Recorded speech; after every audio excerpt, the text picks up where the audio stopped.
32-year-old Nick Reiner has been charged with them. He's being held on $4 million. His struggles with addiction and mental health. In Hollywood, stories usually end when the cameras stop rolling. But for Rob Reiner, the most unsettling chapter unfolded far from any movie set. Long before his death, Rob spoke openly about his struggles as a father, his regrets, and the painful reality of watching his son battle addiction. Those words now carry a heavier weight, because what Rob revealed about Nick Reiner was not gossip or scandal. It was an unfiltered truth that few wanted to confront, until it was too late. A family tragedy no one saw coming. When news broke that Robert Reiner had died, it was initially framed as a quiet tragedy. There were no dramatic headlines at first, no sweeping conclusions. Authorities confirmed his death and noted that the circumstances were unusual, but details were limited. To the outside world, it looked like a private loss for a private family. The kind of event that would pass without public attention. That assumption did not last long. As investigators began examining the scene, it became clear that Robert's death was not going to be easily explained. What first appeared ambiguous soon raised concerns serious enough to warrant deeper scrutiny. The language used by officials shifted subtly but noticeably. What had been described as unclear was now being labeled suspicious, and with that shift came an uncomfortable reality. This was no longer just a death. It was a potential crime. The most jarring turn came when Robert Reiner's son was identified as a suspect.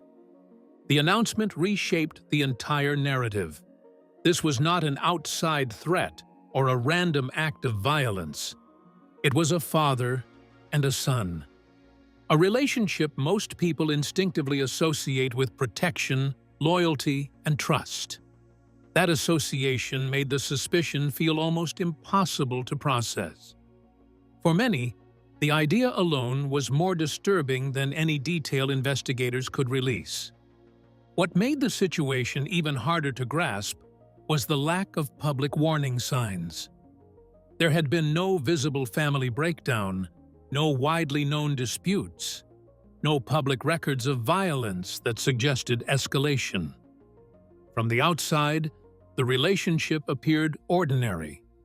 That ordinariness became one of the most unsettling aspects of the case. It suggested that whatever went wrong did not unfold in the open. It happened quietly, behind doors no one else could see. As the investigation continued, ordinary elements of family life were re-examined.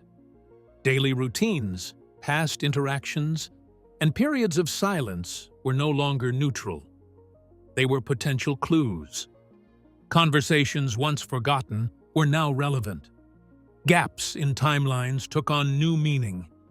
Investigators were not just trying to understand how Robert Reiner died. They were trying to understand the relationship that preceded it. The emotional complexity of the case quickly became impossible to ignore. A man was dead. A son was under suspicion. Grief and doubt existed simultaneously, pulling in opposite directions. There was no clean way to separate mourning from fear or love from suspicion. Each role overlapped uncomfortably, forcing everyone involved to confront questions with no easy answers. Public reaction reflected that discomfort. Some people rejected the idea outright, insisting there had to be a mistake. Others fixated on the possibility that years of unresolved tension had gone unnoticed. The case exposed an uncomfortable truth many prefer to avoid. Family relationships can fracture quietly, without spectacle, until the damage becomes irreversible. As more information slowly surfaced, the focus shifted from the moment of death to the years that came before it. Investigators weren't just reconstructing a crime, they were reconstructing a history. What pressures existed inside the home? What conflicts were left unresolved? What warning signs, if any, had been missed? The death of Robert Reiner did not just end a life. It dismantled assumptions. It forced people to reconsider how well anyone truly understands what happens inside a family. And as the investigation moved forward, one thing became increasingly clear. This was not a story that began with a single moment of violence. It was the culmination of something much longer, much quieter, and far more difficult to face. Years before tragedy forced the family into the public eye, their private struggles had already been turned into a story about survival. Being Charlie was not just a film. When Being Charlie was released, it was introduced as a small, intimate drama about addiction and recovery. On the surface, it followed a familiar arc: a troubled young man, concerned parents, and the long road toward healing. But from the beginning, those closest to the project understood that the film was not simply inspired by real life.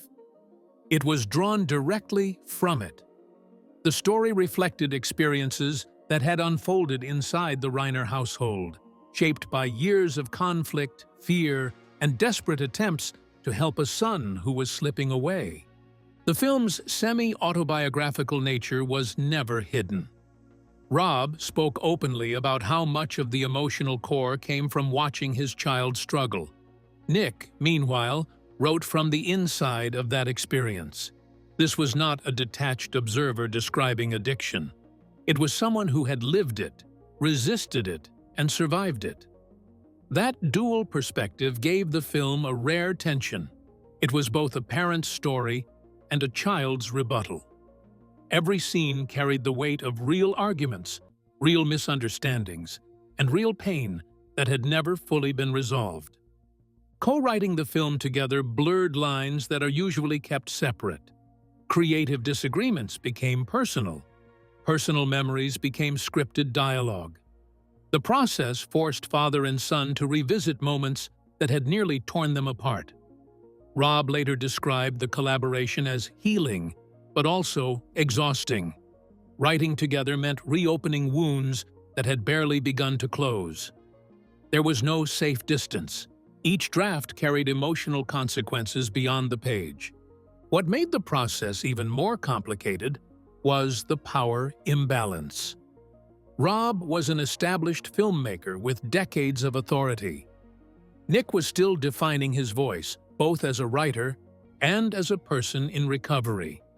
Even with good intentions, that imbalance shaped how their collaboration unfolded.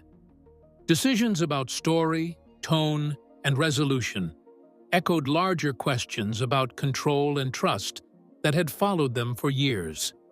The film became a mirror, reflecting not only addiction, but the strain it places on families who believe they are helping.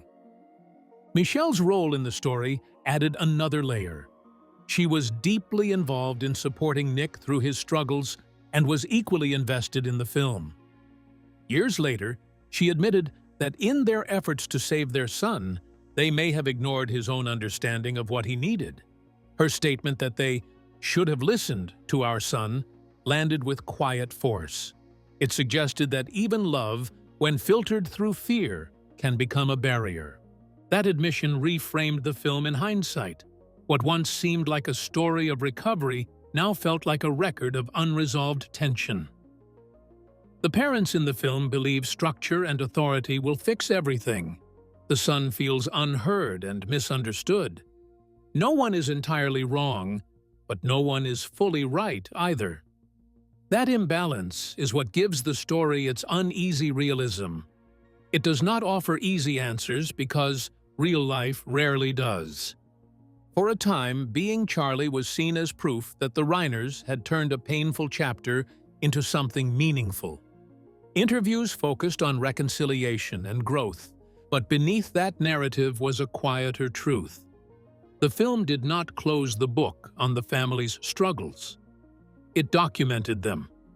And as events unfolded years later, that documentation began to feel less like a healing exercise and more like a warning, one that was hiding in plain sight, waiting to be understood.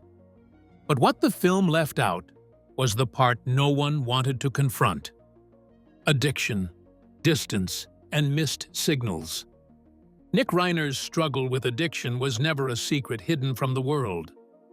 Long before tragedy, it was discussed openly by his parents. Framed as a painful reality, they were learning to navigate in real time. Nick moved in and out of treatment programs, experienced instability, and at times lived without a permanent home. These were not abstract issues. They were lived experiences that reshaped the family's daily life and forced difficult decisions that carried lasting consequences. For Rob and Michelle, love became inseparable from fear. Every relapse, every setback, reinforced the belief that intervention was necessary, even when it strained trust.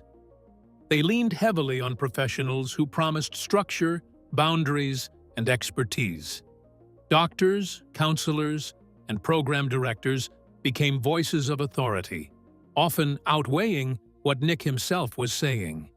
When professionals insisted that resistance was manipulation or denial, Rob and Michelle believed them.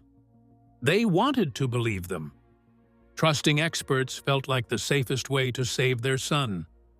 But that reliance came at a cost.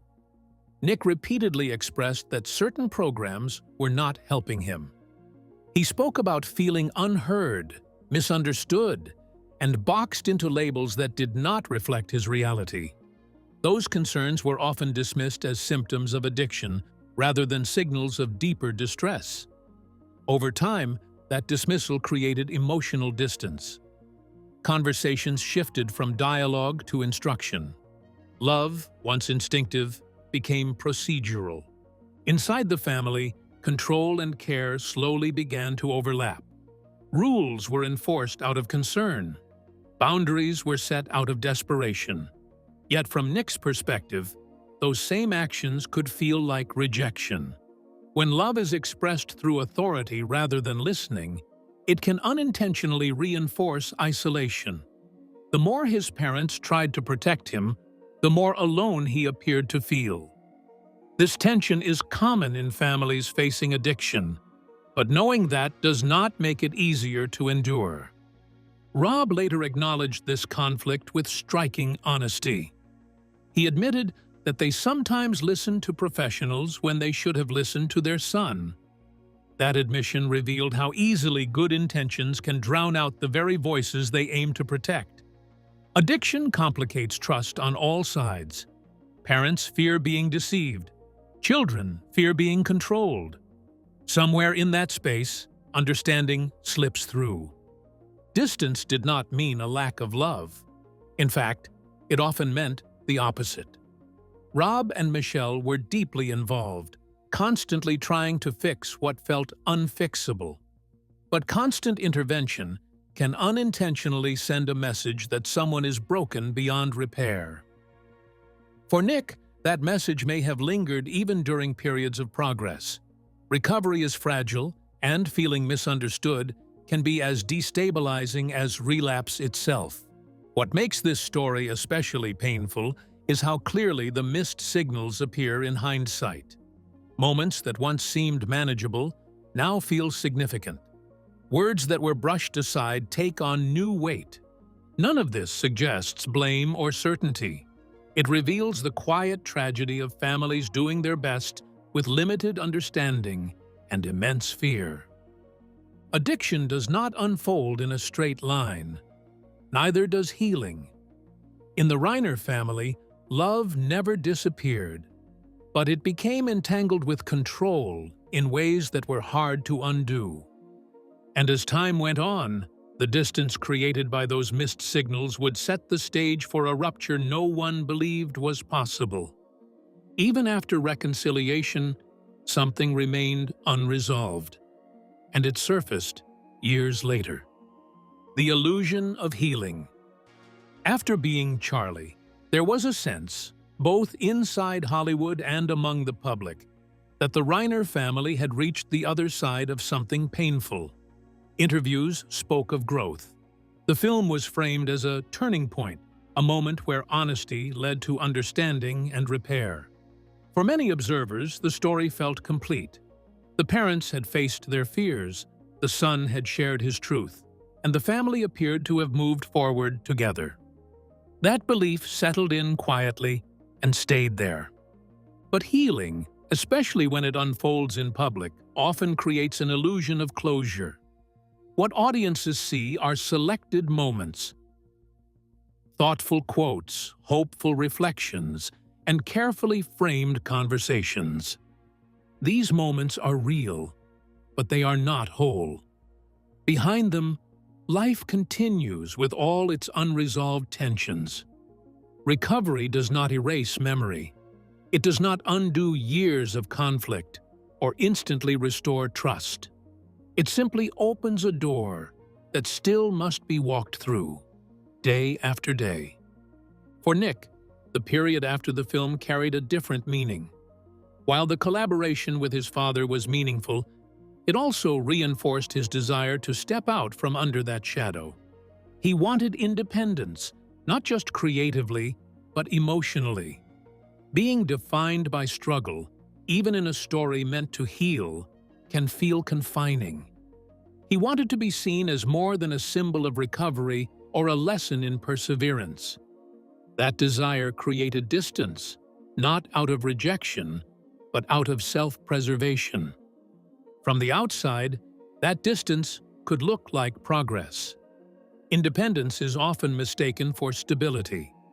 When someone steps away from family involvement, it can be read as strength. But separation does not always mean resolution. Sometimes it simply means silence. And silence can hide unresolved pain as easily as it can signal peace.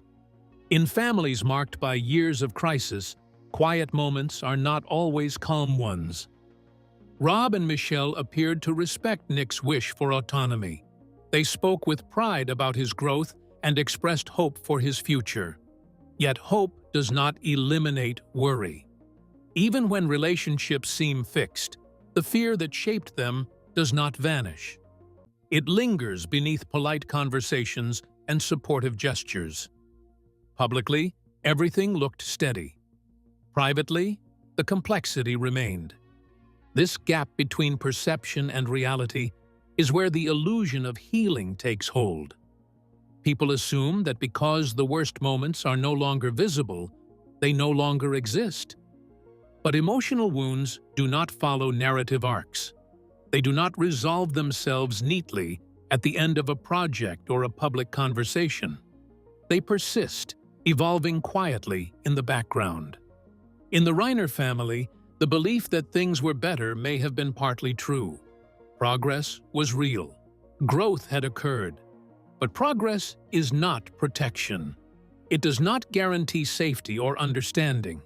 When healing is shared publicly, it can create pressure to maintain the appearance of stability, even when uncertainty returns.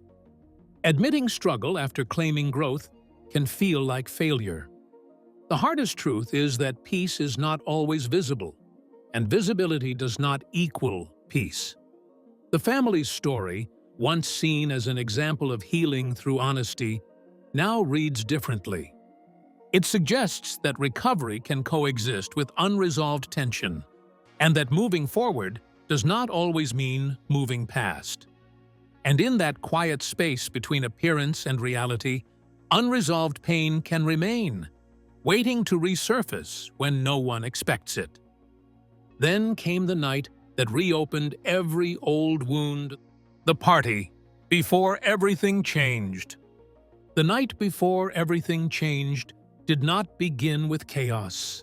It began with celebration. A Christmas party hosted by Conan O'Brien brought together familiar faces, friends, and colleagues in a setting meant for warmth and laughter.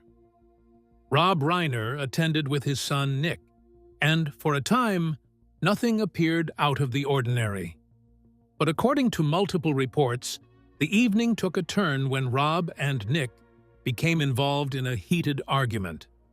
The disagreement was confirmed by several sources, though details about what sparked it remain unclear. What is known is that the argument was noticeable enough to draw attention. This was not a quiet exchange in a corner. It stood out in a room designed for lightness. Witnesses later described tension between father and son that felt unresolved when the night ended. There is no confirmed account of raised voices or physical confrontation, but the emotional weight of the exchange was apparent. For those present, it was an uncomfortable moment that cut through the festive atmosphere. Accounts of Nick's behavior that night vary, which has only deepened public uncertainty. Some reports suggest he appeared agitated or unsettled. Others describe him as withdrawn, distant, or behaving in ways that felt out of sync with the event. These descriptions do not form a single, clear picture. They reflect observation filtered through concern, memory, and hindsight.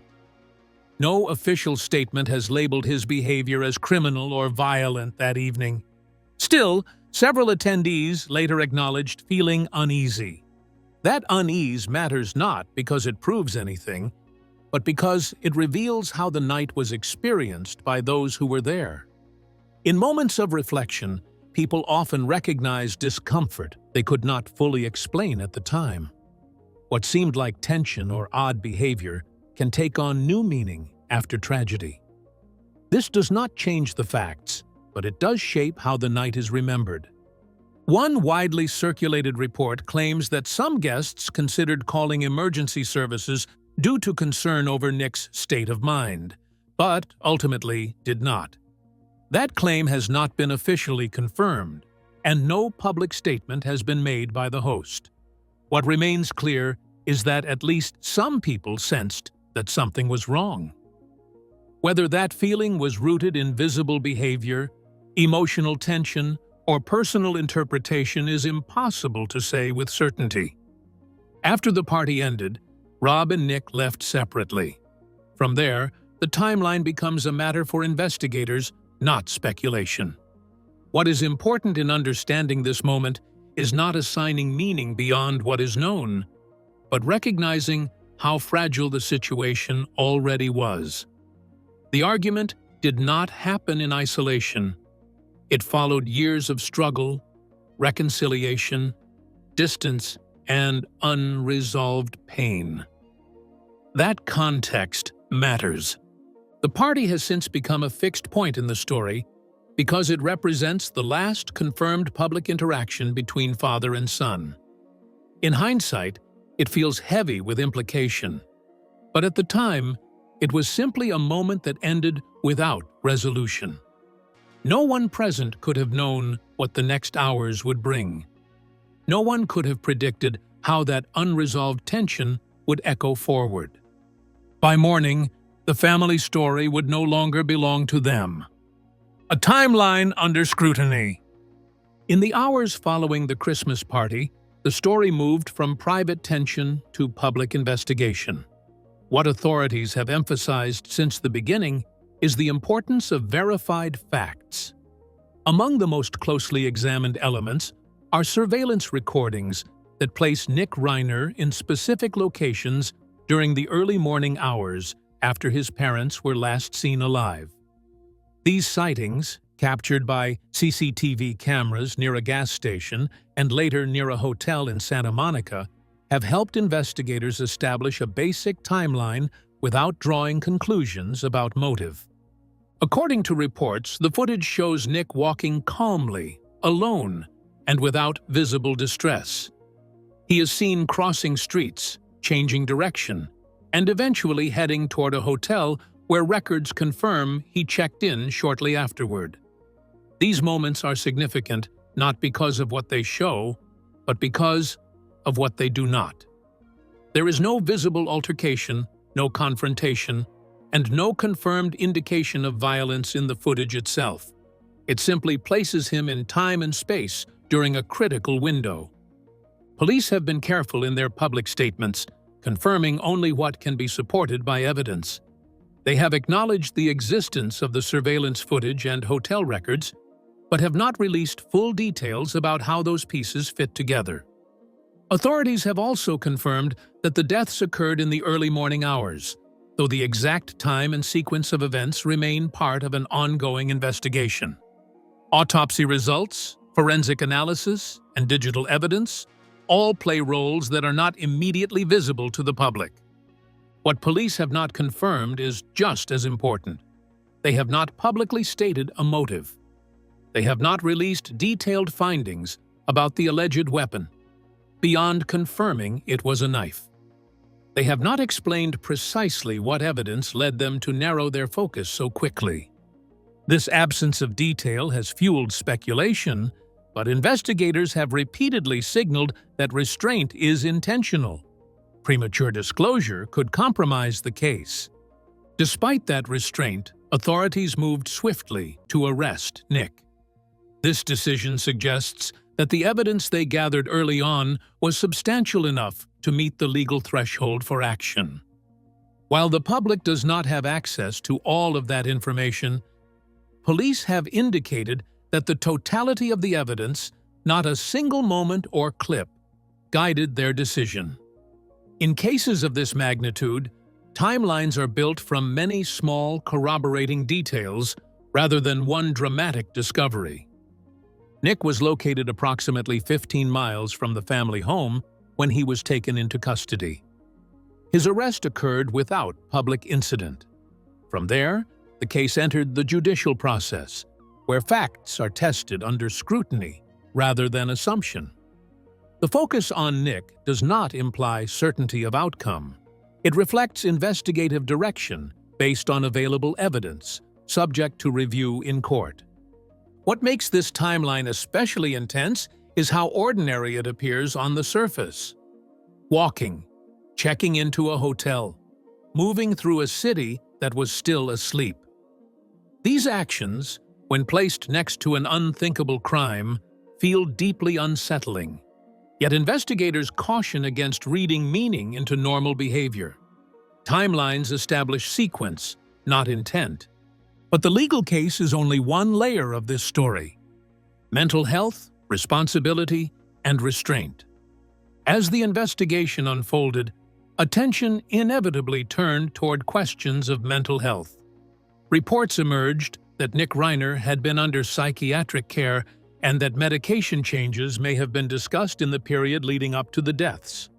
These details, while limited and not fully confirmed by authorities, quickly became part of the public conversation. Mental health, already deeply misunderstood, was pulled into the spotlight in a case charged with grief and shock. What has been emphasized by professionals is the need for restraint. Mental health conditions do not operate in simple cause and effect patterns.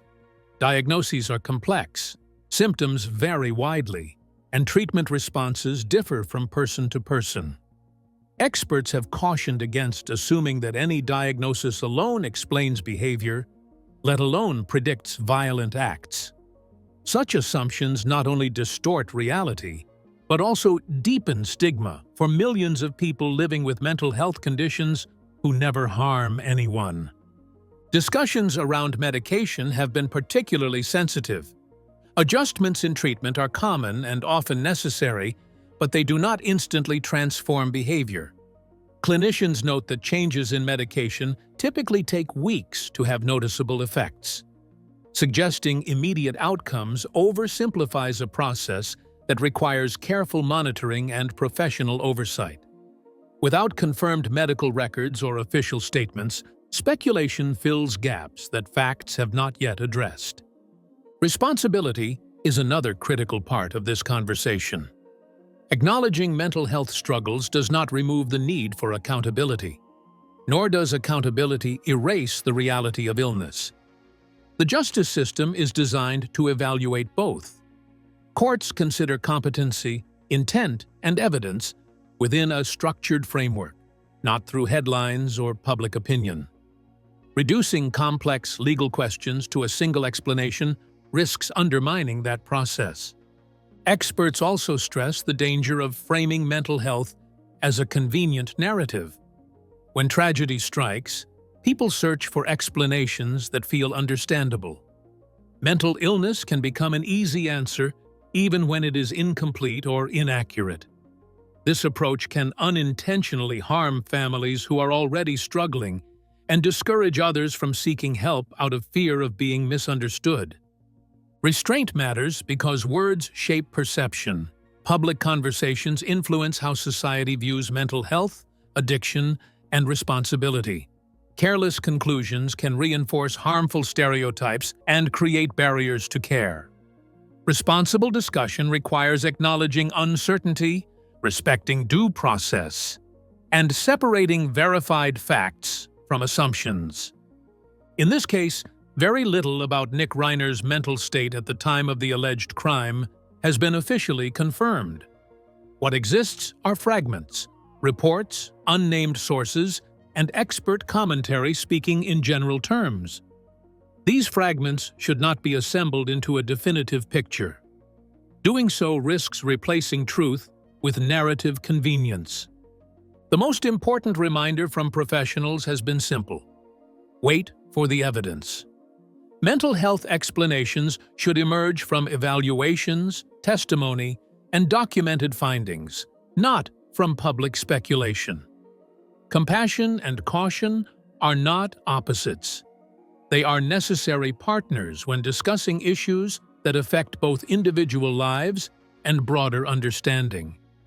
Behind the headlines, another family was quietly breaking. What Rob Reiner leaves behind. When the headlines fade and the legal process continues out of view, what remains is the life Rob Reiner lived and the values he consistently spoke about. He was more than a celebrated filmmaker. He was a storyteller who believed that honesty mattered, even when it was uncomfortable.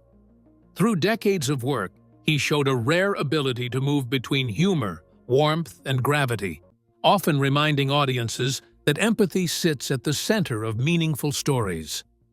That belief extended beyond his films and into how he approached the world. Rob's activism reflected the same principles. He spoke openly about social responsibility, community support, and the importance of caring for those who struggle early in life. His advocacy for children, education, and public health was rooted in a belief that compassion should be practical, not symbolic. He did not separate his creative voice from his civic one. To him, both were ways of trying to make things better, even if progress came slowly. As a father, Rob never presented himself as perfect. He spoke candidly about fear, regret, and learning too late. That honesty now feels heavy. In interviews years ago, he admitted that he and Michelle had made choices they believed were right at the time, only to later question them. He talked about listening to the wrong voices and not enough to the ones that mattered most. At the time, those words sounded reflective. Now, they feel haunting. In the days following the deaths, Rob's children asked for something simple but powerful: dignity. They asked that their parents be remembered for the love they gave and the lives they lived, not solely for the way their story ended. Their statements were restrained, direct, and deeply human.